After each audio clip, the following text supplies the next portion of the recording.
মেয়েকে সামনে আনলেন দীপিকা, কার মতো হয়েছে দেখতে? অবশেষে মেয়ের মুখ প্রকাশ্যে আনলেন বলিউড তারকা দীপিকা পাডুকোন ও রণবীর সিং।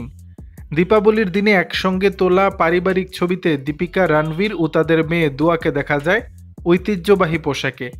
ছবিগুলোতে মা মেয়ে দুজনেই পরেছেন লাল রঙের চুড়িদার, সঙ্গে মানানসই সোনার গয়না।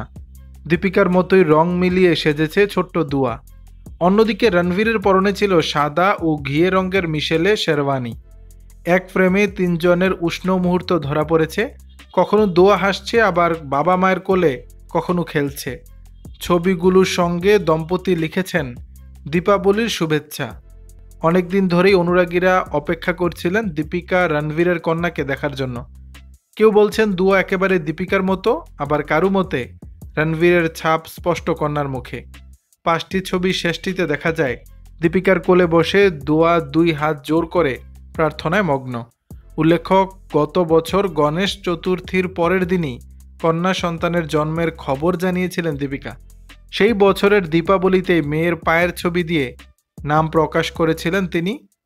চলতি বছরও সেই ধারাবাহিকতা রক্ষা করে দীপাবলির দিনেই মেয়ের মুখ প্রকাশ করলেন তারকা দম্পতি। দর্শক, বিষয়টি নিয়ে আপনাদের মতামত জানাবেন নিচের কমেন্ট বক্সে।